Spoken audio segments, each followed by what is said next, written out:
ఎన్నికల వ్యూహకర్త అంటే చాలా మందికి గుర్తొచ్చే పేరు ప్రశాంత్ కిషోర్.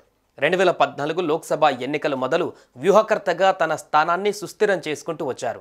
ఆయన ఏ పార్టీకి వ్యూహకర్తగా పనిచేస్తే ఆ పార్టీకి ఇక తిరిగే లేదన్నంత భరోసాను రాజకీయ పార్టీలకు ఇచ్చారు. అయితే ఇప్పటి వరకు వ్యూహకర్తగా ఉన్న ప్రశాంత్ కిషోర్ ఇక ఫుల్ టైం పొలిటీషియన్గా మారనున్నారు. అక్టోబర్ 2న గాంధీ జయంతి రోజున కొత్త పార్టీ ప్రారంభిస్తున్నట్లు ఆయన ప్రకటించారు. ఇప్పుడు ఇదే దేశ రాజకీయాలలో సంచలనంగా మారింది.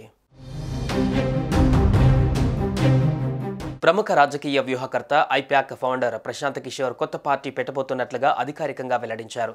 పాట్నాలో నిర్వహించిన జన్ స్వరాజ్య రాష్ట్ర స్థాయి వర్క్షాప్లో ఆయన పాల్గొన్నారు. ఈ క్యాంపెయిన్లో మాజీ సీఎం కర్పూరి ఠాకూర్ మనవరాలు సహా చాలా మంది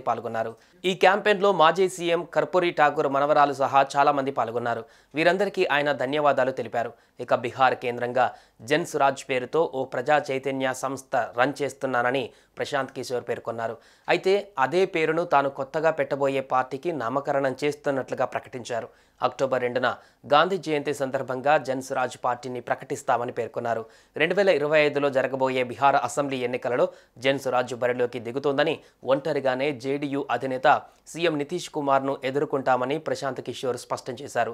2025లో జరిగే బీహార్ అసెంబ్లీ ఎన్నికలలో పార్టీ విజయం సాధిస్తుందని తెలిపారు. ఇక 2025 బీహార్ అసెంబ్లీ ఎన్నికలలో పోటీ చేయడం జన్ స్వరాజ్ లక్ష్యంగా ఉంది. నితీష్ కుమార్ ప్రభుత్వ పనితీరుపైన వ్యతిరేకత కనిపిస్తుండడం, ఆర్జేడీ కేవలం తమ సంప్రదాయ ముస్లిం ఓట్ బ్యాంకును నిలబెట్టుకోవడం మినహా మరింత విస్తరించలేకపోవడం వంటివి తమ కొత్త పార్టీకి కలిసి వచ్చే అంశాలుగా జన్ స్వరాజ్ భావిస్తున్నట్లు తెలుస్తోంది. జన్ స్వరాజ్ ప్రచారానికి దూరంగా ఉండాలని తమ కార్యకర్తలకు ఆర్జేడీ ఇటీవల హెచ్చరించింది. దీనిపైన జన్ స్వరాజ్ వెంటనే ఎక్స్ వేదికగా కౌంటర్ ఇచ్చింది. బీహార్లో బలమైన పార్టీగా ఉన్నట్టు చెప్పుకునే ఆర్జేడీ తమ రాజకీయ పార్టీ పెడుతున్నామని ప్రకటన చేసినందుకే కలవరపడుతుందని వ్యాఖ్యానించింది. ప్రశాంత్ కిషోర్ బీహార్ రాజకీయాలలో చక్రం తిప్పారు. ఆ తర్వాత గుజరాత్లో మోదీ, తర్వాత ఏపీలో జగన్కి ఎన్నికల వ్యూహకర్తగా తన సలహాలు, సూచనలు అందించి సక్సెస్ అయ్యారు.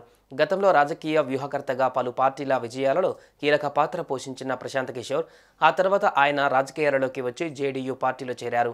జేడీయూ జాతీయ ఉపాధ్యక్ష పదవిని కూడా చేపట్టిన ఆయన ఆ తర్వాత కొన్ని పరిణామాల నేపథ్యంలో పార్టీ నుంచి బహిష్కరణకు గురయ్యారు. అప్పటి నుంచి జేడీయూ నేత బీహార్ సీఎం నితీష్ కుమార్పై వీలు చిక్కినప్పుడల్లా విమర్శనాస్త్రాలు సంధిస్తున్నారు.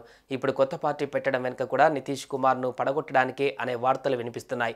ఇక 2 ఏళ్ల క్రితం బీహార్లో జన్ స్వరాజ్ యాత్రను ప్రశాంత్ కిషోర్ ప్రారంభించారు. అయితే ప్రశాంత్ సొంతంగా ఎన్నికలలో పోటీ చేసి బీజేపీ, జేడీయూ కూటమి ప్రభుత్వాన్ని ఢీకొడతారా లేక ఆర్జేడీతో పొత్తు పెట్టుకుంటారా అనేది ఆసక్తికరంగా మారింది.